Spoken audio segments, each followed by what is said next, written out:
Alon, Wasalon, you with the nasty pastor, and I'm back with another chapter read from Ramses, the Son of Light, Volume 1, Series 1.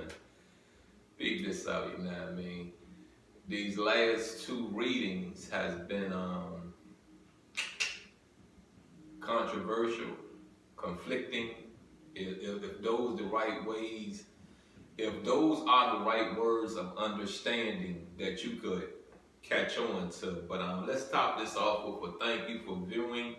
Let's top this off with I hope life is um, progressing for you. We're probably a good maybe a good 2 years out of COVID strong, and the world is picking up. You know, your city, your county, your state is picking up, and things are gradually moving forward. Well, it's in a slow progress, but it's moving forward. You get what I'm saying? Get to thinking how to make that money. Get to thinking how to make a profit that is sustainable. You get me? Sustainable. You get what I'm saying? Because see, sometimes we want to make that money overnight, and overnight money go quick. Overnight money go like that. You better start thinking about the long-term money and stop thinking about the short-term money. Yeah, it's good. Yeah, it's very wonderful. You get what I'm saying? It's very wonderful if you could pull $1 million overnight. It's very wonderful. You get what I'm saying? Very wonderful. But how quick is it going to go? One, if you don't know what to do with it. Two, if you can't take that million and that million produce another million. You understand what I'm saying? Because you got to live, right? You got to eat, right? Cool. Let's go and dive into this reading. And this is what? We're in what? We're in chapter 16. And let me check on something right quick, make sure how many pages I have left. Because I might end this chapter with this reading right here. Now, we're gonna make this another read also. So let's dive on in this. Let's get some understanding. Majesty, will you or won't you? Slumpy, the chief of palace security, felt one of Sekhmet's arrows pierce him. How would he be able to satisfy the queen without taking risks?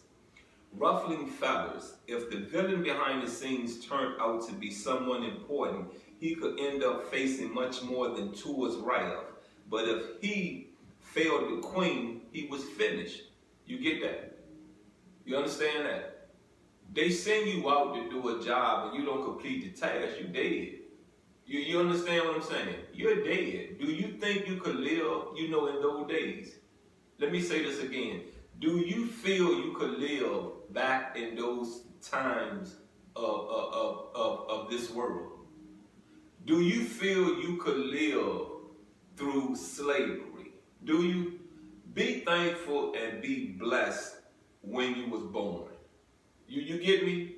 Be thankful and be blessed. And be thankful and know you're blessed that you didn't have to go through that. There were souls that came to fight for you. We owe them something. We owe them something.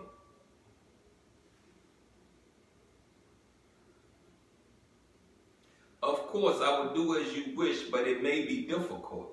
You already said so. If it were a routine matter, I wouldn't summon you personally. I also need your help with one more investigation. Fortunately, much less sensitive. Tua told him about the ink scam and the mysterious factory where the counterfeit cakes had been made and stored. Now, who told Tua about that? Young Ramses, right? He knew what Mama was going to go do. You get what I'm saying? He knew Mama was going to go handle that. That her baby. Come on, man. What you do? What you do? Have you sat down and went to your mom and told your mom something that she went on, put the Vaseline on her face, booted up, went outside and spanked her butt. Huh? She did it, right? But you was honest with her, right? Right? Cool. Why lie and have your parents in some stuff that they shouldn't be in? Based on a lie. You get what I'm saying? Based on a lie. Because it can go another way where that your parents can be dead right there in your face. Always tell the truth. You got what I'm saying? Always tell the truth. Let's proceed. Thanks to detailed information from Ramses, she could pinpoint the location. She wanted the name of the owner. Is there a connection to your son's case? Majesty, unlikely, but who knows? I'm depending on you for answers. Most certainly, Your Highness. Excellent. Now get to work. The queen withdrew. The chief's head throbbed. He wondered dejectedly if magic might not be his only recourse. Shinar was in his glory. Gathered around him in one of the palace rooms of state were scores of merchants from all over the world, Cypriots, Phoenicians, Aegeans, Syrians, Lebanese, Africans, East Asians, and the pale men from the midst of the north had responded to his invitation. Now, let's back this up for a minute. You got what I'm saying? Let's really put a pause on this right here. You get what I'm saying? So what was Tua's background? What was the culture? You get me? What was the culture at the time of Ramses and them dynasty, participation in our dynasty? What was their background? What was their ethnicity? What was their race? Because if you read this again, it's telling you got Cypriots, Phoenicians, Aegeans, Syrians, Lebanese, Africans, East Asians, and pale men from the midst of the north and responded to his invitation. Now, what I'm going to do is this right here. You get what I'm saying? This is what I'm going to do for you right here. You got what I'm saying? Now, I get the fact that right now in our time, it's called Egypt. I get that. I understand that. But this is before Christ. This is called Kemet. This is not called ancient Egypt. This is not called Egypt. You understand what I'm saying? Who wrote this book? Come on now, talk to me. Talk to me. Who wrote this book? Come on. Greeks. You understand me? Greeks. So when I say this to you again, I think I'm going to have to say this, probably till this reading is over with, till I get to the where it said Indian, cut, finish. Peep this out. Read with some understanding. Read with some common sense. You feel me? You get me? Seti's Egypt had such international influence that being called to his court was considered an honor. Only the Hittites, who increasingly resisted Seti's overtures, were not represented. Now remember, the Nubians went and got the Hittites you get what I'm saying? The Nubians went and got the Hittites. You get it? And it's telling you right now, Seti didn't mess with them, right? Seti really didn't deal with the Nubians. What the Hittites. You get what I'm saying? That road.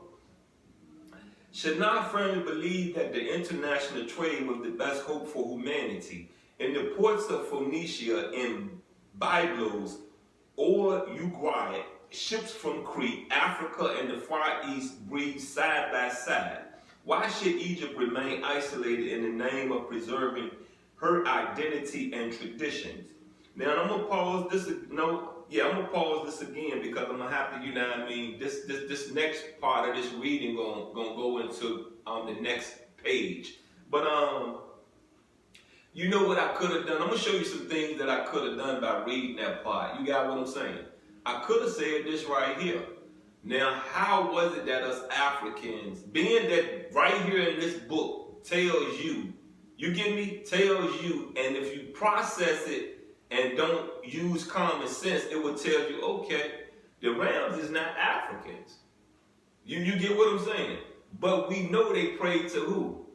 To Ra. And we are really understanding that Ra is what? Satan, right? Cool. But it tells you that the Africans, you know what I mean, came on up there, right?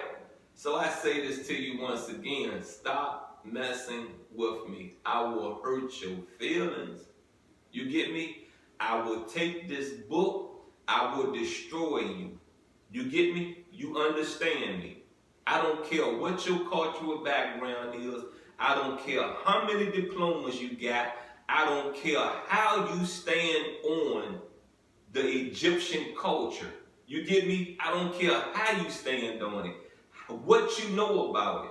If you keep it to what these Greeks translated and published to the world, I'll kill you dead. Shinar admired his father. Shinar admired his father, but wished the Pharaoh were more forward-looking. If it was up to him, he would drain the greater part of the delta and create a series of merchant ports on the Mediterranean. Like his ancestors said, he was obsessed with keeping the two lands intact. Instead of building defenses and increasing the size of the army, wouldn't it be better to trade with the Hittites, dispensing considerable aid to the most warlike factions if necessary? When he ascended to the throne, Shinar planned to abolish armed confrontation. He hated the army, the generals and soldiers, the limited visions of die-hard military men. The will to dominate by force. War was not a lasting means of exercising power. Sooner or later, conquered nations turned the tables on their conquerors. On the other hand, trapping them in a web of economic forces that only a ruling elite could understand and control was virtually certain to eliminate any attempt at resistance. Shinar was grateful that fate had made him the older son and their apparent. His restless, brash brother posed no threat to his grandiose plans. A worldwide trade network he would run. Single-handedly alliances based on economic interests, a united empire where local character and customs would disappear.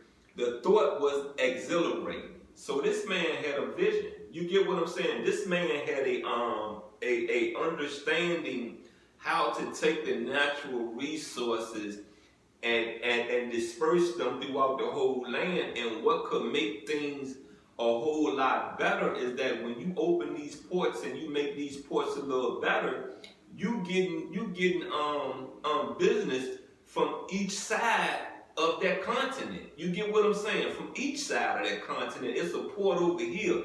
It's a port over there. Sometimes the less road travel is where people gonna go. It may take me a day to get to that port, but if I go to that port on the other side of that continent, it may take a week. You understand what I'm saying? Which one you rather deal with? I'd rather deal with the one it's going to take me a day to, because there may be something I need to get out of Kemet that will cure someone from dying in my country. You get what I'm saying?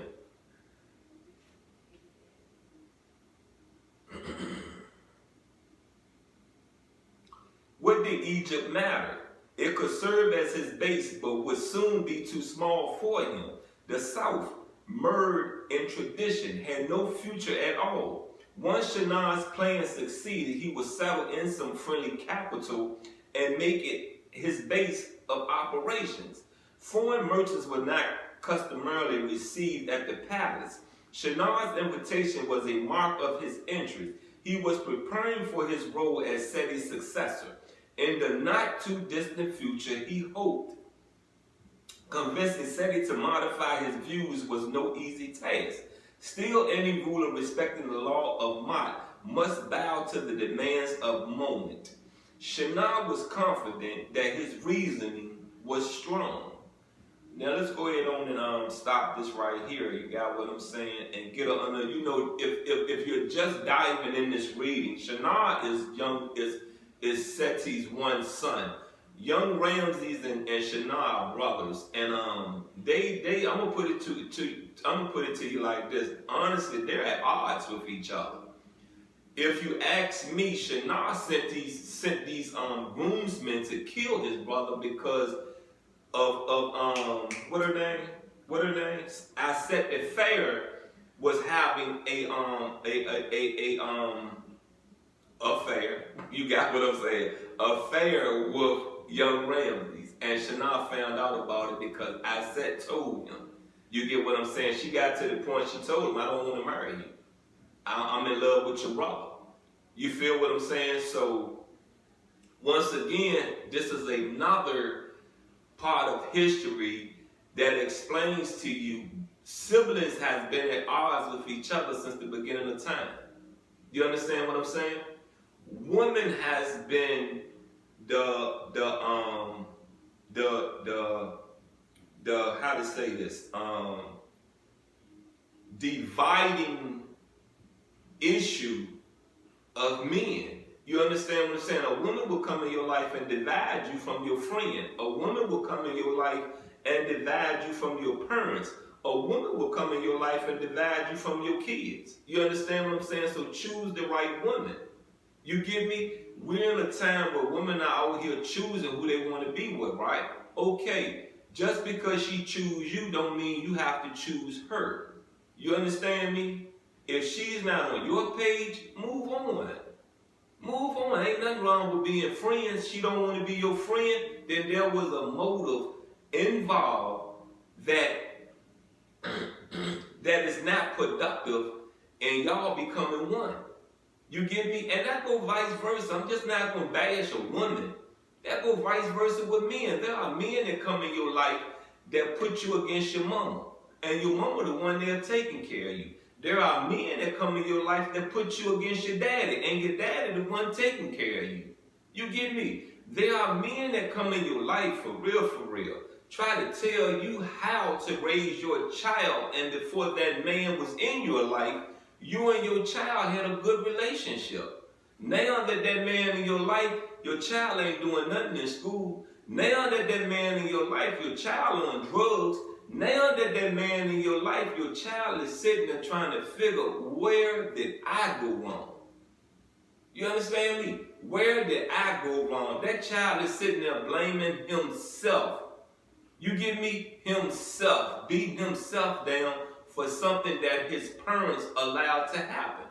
You get me? Think, man. Think about who you're letting in your home. Think about who you're letting into your heart, into your soul, into your mind. Everybody on this planet is not for you. You get me? Not for you. Walk away from some of this stuff. You get me? If all you want to do is get your vagina wet, all you want to do is release some semen, get it done and move on. Stop falling in love with the vagina. Stop falling in love with the penis. You understand what I'm saying? Fall in love with the person's mind, the person's soul, the person's character. You get it? Those are things you should fall in love with. Look, you've been with the nasty pastor. I'm out, and I love you.